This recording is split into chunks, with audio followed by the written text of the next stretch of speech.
Boa tarde, graça e paz, irmãs. É uma bênção estar na presença do Senhor mais uma vez.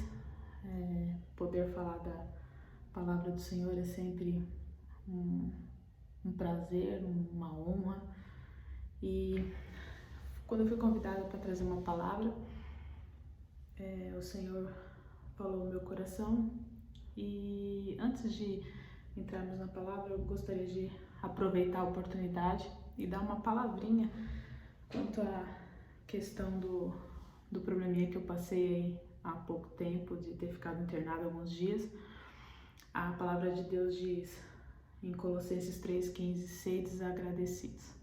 E eu quero agradecer a Deus, primeiramente, e a todos aqueles que elevaram uma oração ao meu favor, em meu favor ao Senhor, porque eu sei que foi isso que me sustentou, foi isso que me manteve aqueles 10 dias no hospital e que me ajudaram a sair de lá e que tem me ajudado a me recuperar dia após dia.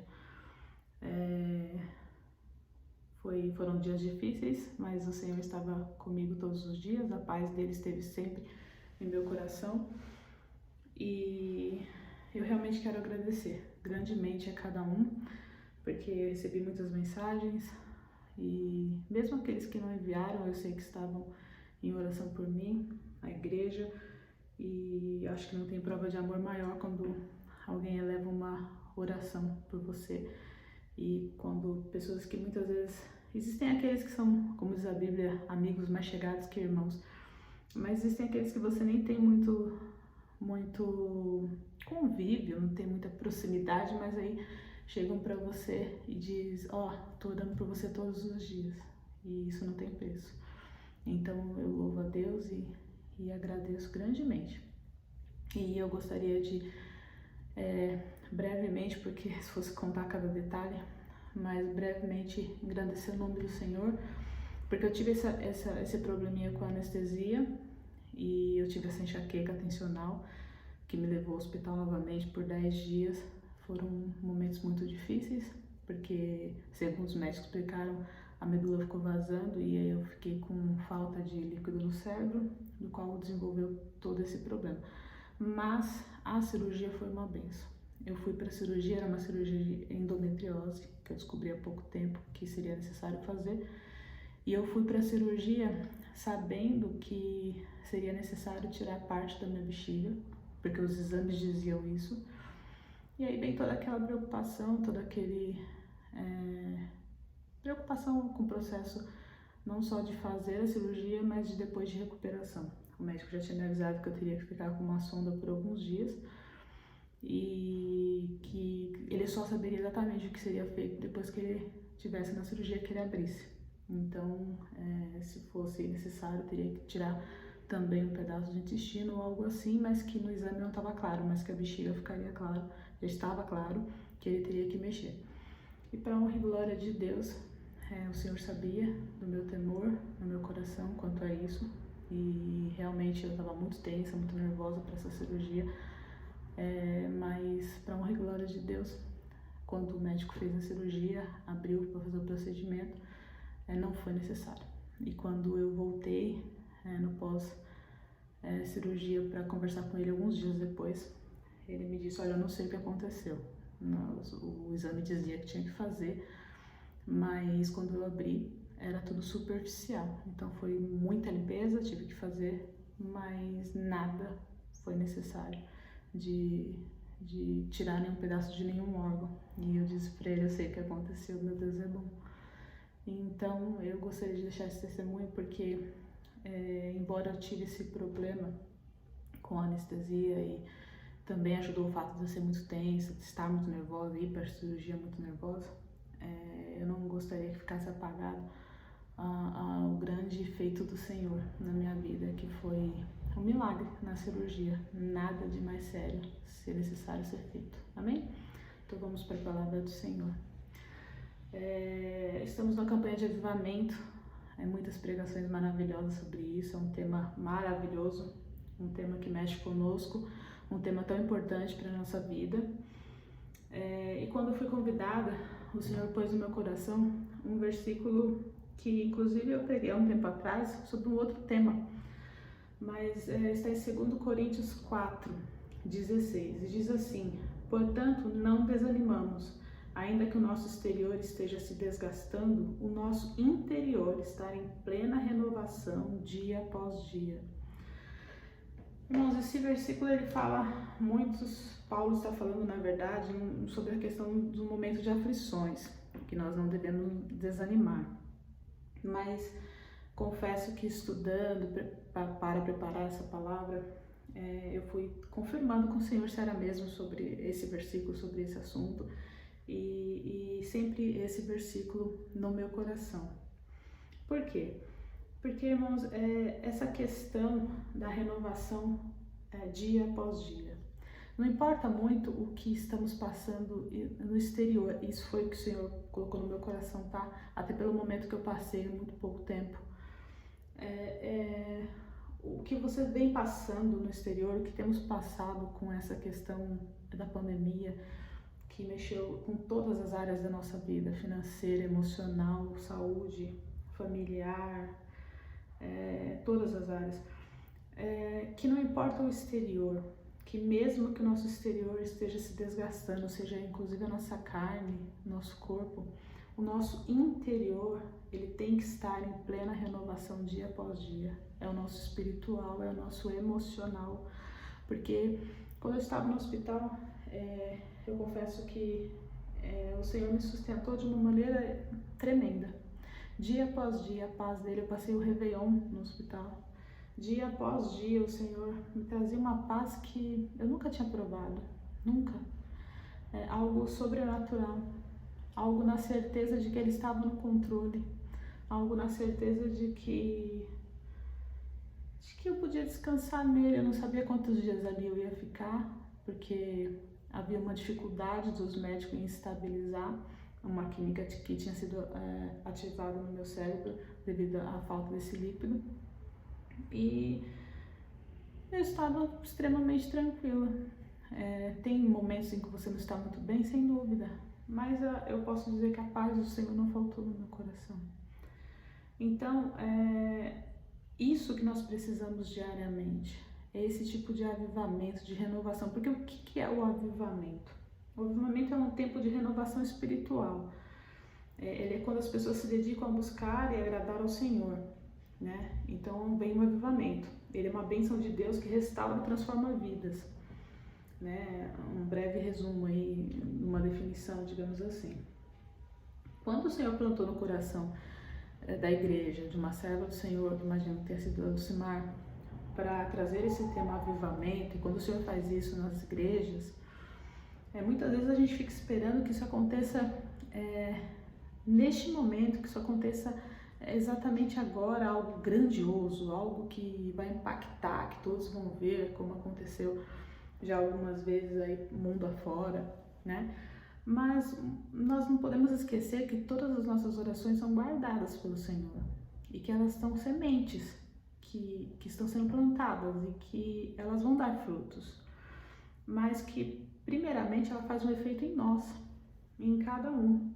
Eu gosto muito do versículo que está em Filipenses 2:13, que diz que pois é Deus quem produz em vós tanto querer como realizar, de acordo com a sua boa vontade. A palavra de Deus diz que a vontade do Senhor é boa, agradável e perfeita.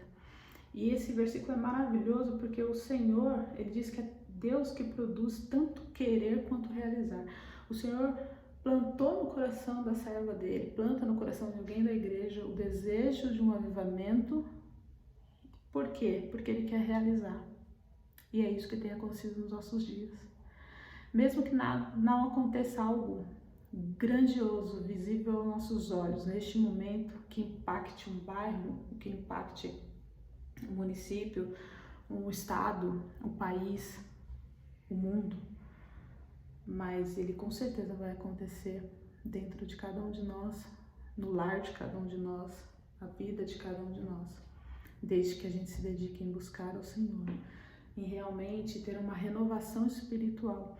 E isso é a nossa renovação dia após dia no nosso interior, porque isso é importante para o nosso dia a dia.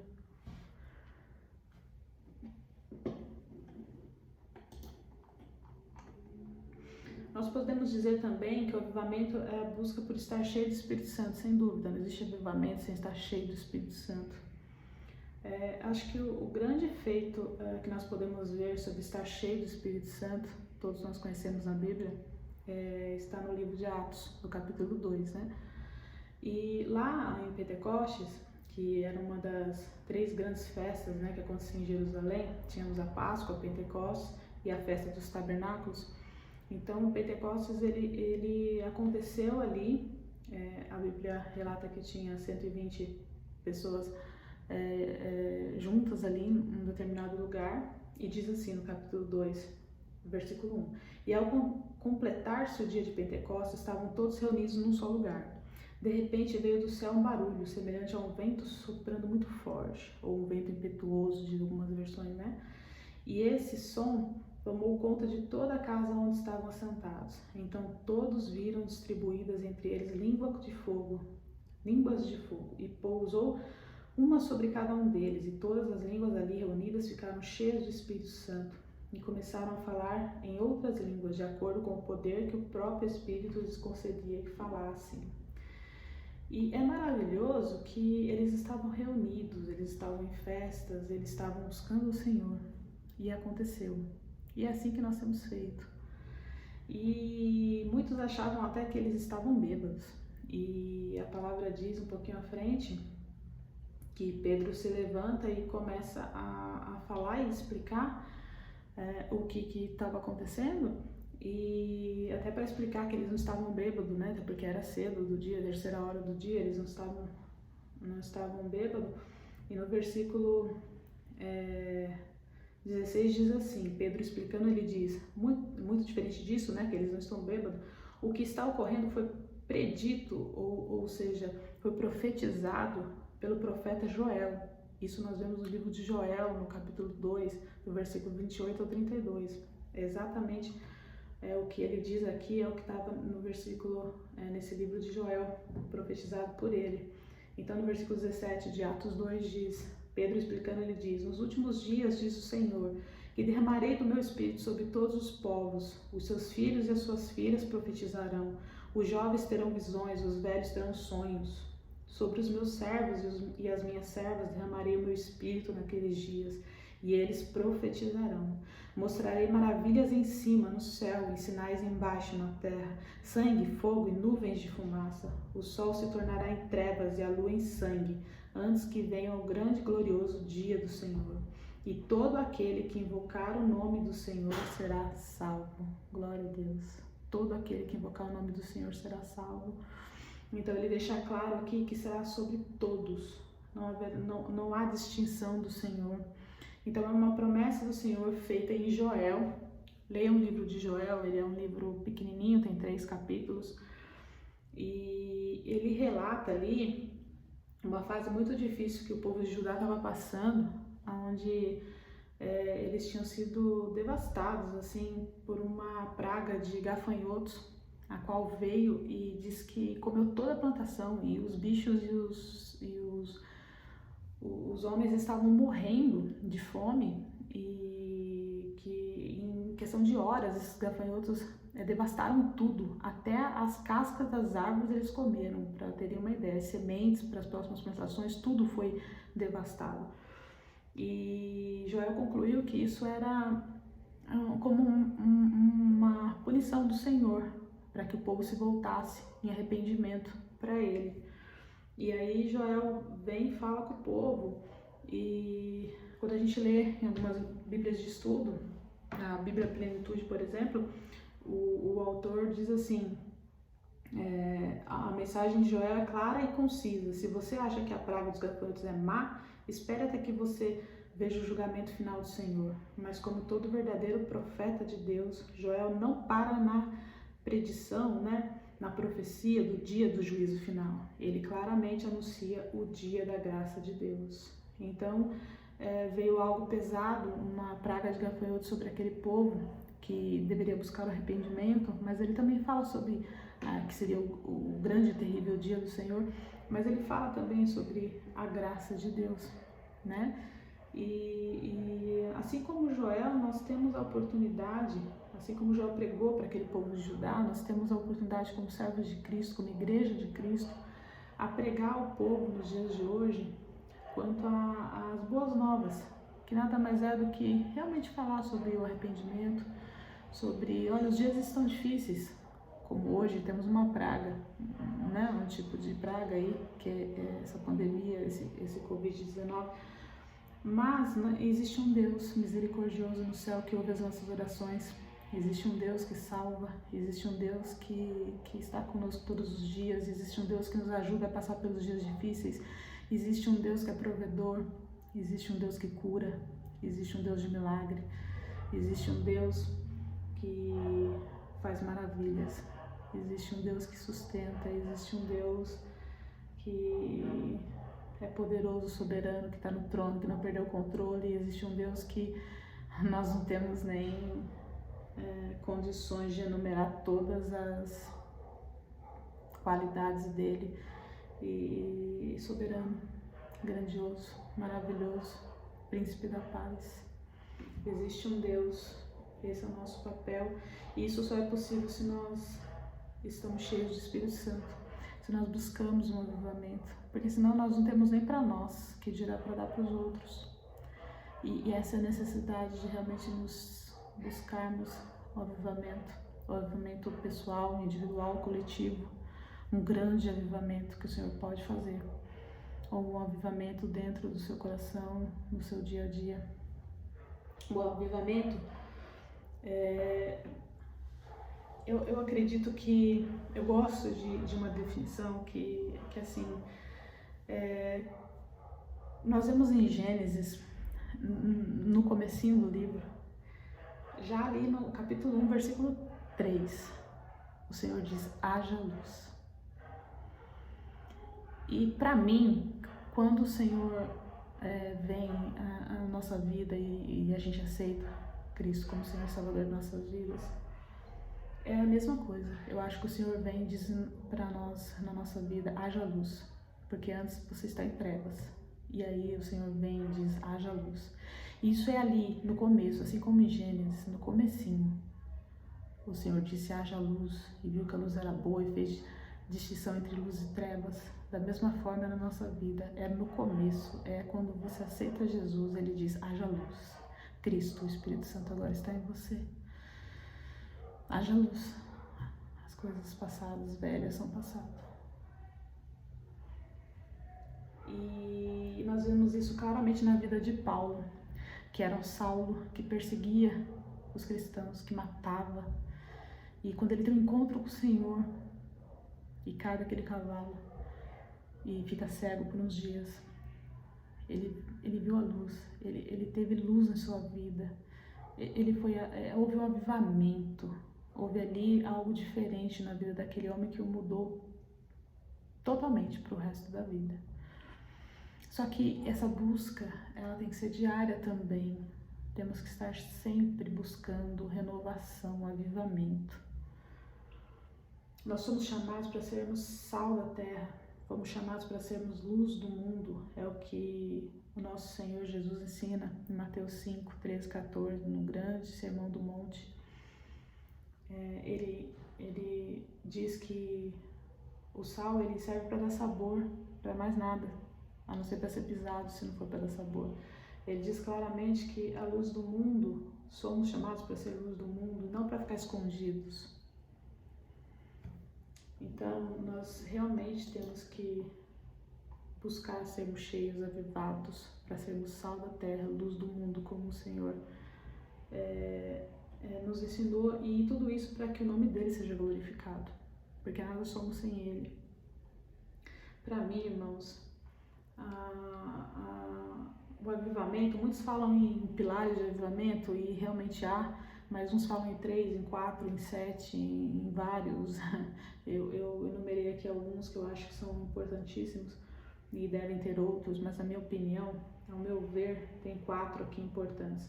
O arrependimento, e nós fizemos isso quando nós aceitamos ao Senhor e reconhecemos que somos pecadores e que Ele fez o sacrifício naquela cruz e morreu por nós, sem merecer.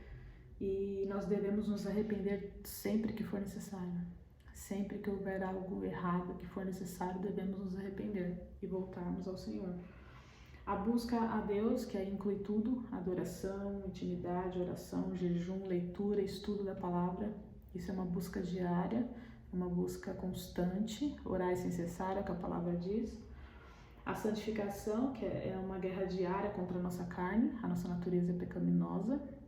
E clamar para que o Espírito Santo nos ajude, porque ele nos convence, ele nos ajuda, ele nos mostra que está errado e nos ensina. E se dispor. E se dispor, porque se você tiver todo o resto e você não se dispor a ser usado pelo Senhor, porque a obra é dele, não é nossa, nós somos apenas instrumentos nas mãos dele. Então nós temos que nos dispor a ser esse instrumento nas mãos dele. E ser usado por ele. Então você tem que estar cheio do Espírito Santo, arrependido, senão não é possível. Reconhecer que ele é Senhor, buscar a ele, ter intimidade com ele para que esteja cheio dele, se santificar porque ele é santo, sede santos porque eu sou santo, e se dispor a ser usado por ele, como instrumento apenas. E nós devemos sim buscar o grande e poderoso avivamento, aquele coletivo que pode impactar centenas e milhares de vidas, aquele que é visível aos olhos de todos, que inclusive pode transformar, como eu já disse, bairros, cidades, estados, países e virar história, realmente. E ele pode fazer. E eu acho que o Senhor realmente vai fazer. Quando ele quiser, ele vai fazer de novo. E que possamos participar disso. Ele vai fazer. Ele vai fazer a obra dele, ele vai fazer, eu creio. Ele pode fazer e ninguém pode impedir a obra santa. Ele vai fazer, o Senhor nos ama, ele quer salvar. Dessa forma ele alcança milhares, centenas de milhares. Ele pode fazer. Mas nós temos que buscar principalmente o avivamento diário, como eu já disse. O avivamento individual, nos renovando todos os dias, como o versículo principal que nós lemos. Porque esse é que nos sustenta, é esse que alcança as pessoas ao nosso redor, é esse que gera a nossa vida, o testemunho. É esse que leva você, quando você ouve uma pessoa dizer que está 10 anos afastada do Senhor, foi um testemunho que eu ouvi há pouco tempo, e que ela estava entrando em depressão e aí ela se lembrou que ela tinha um Deus, que ela andava com um Deus. E ela clamou a esse Deus e ela foi renovada totalmente e saiu da depressão e mudou a vida e teve alegria e vontade de falar e viver para o Senhor. É quando você ouve o testemunho de uma cabeleireira que uma cliente recebe uma notícia enquanto está ali do resultado de um exame e dizendo que ela tinha câncer e ela começa a chorar e essa cabeleireira crente no Senhor, cristã, faz uma oração por ela ali e depois essa pessoa refaz os exames e ela foi curada. É uma pessoa cheia do Espírito Santo e avivada. É você receber uma ligação de uma amiga que está internada em situação mais difícil do que você que não está muito bem, se recuperando. E você fala com ela, diz o amor do Senhor, mesmo ela conhecendo o Senhor, mas você diz que o Senhor está sustentando, que é um processo, que nós não somos chamados para entender, mas para crer, para ter fé, para continuar crendo que Ele está no controle, que Ele nunca saiu do trono e que, mesmo não entendendo, temos que aceitar. E aí você ouve da pessoa que sabia que do seu coração viria uma palavra de Deus. E isso não vem de nós. Não vem de nós, isso vem de Deus. Salmo 116 diz que o Senhor se inclina do seu trono para ouvir a nossa oração. Salmo 46 diz que o O Senhor é nosso refúgio e fortaleza, socorro bem presente na hora da angústia. Nunca deixe, nunca duvide, nunca deixe de fazer uma oração. Ele ouve, Ele é socorro presente. É por isso que devemos buscar o avivamento diário. É por isso que não desanime. Segundo Coríntios 4,16, não desanimamos, ainda que o nosso exterior esteja se desgastando, o nosso interior está em plena renovação dia após dia. Que assim seja em nossas vidas. Amém? Eu agradeço a oportunidade em nome de Jesus.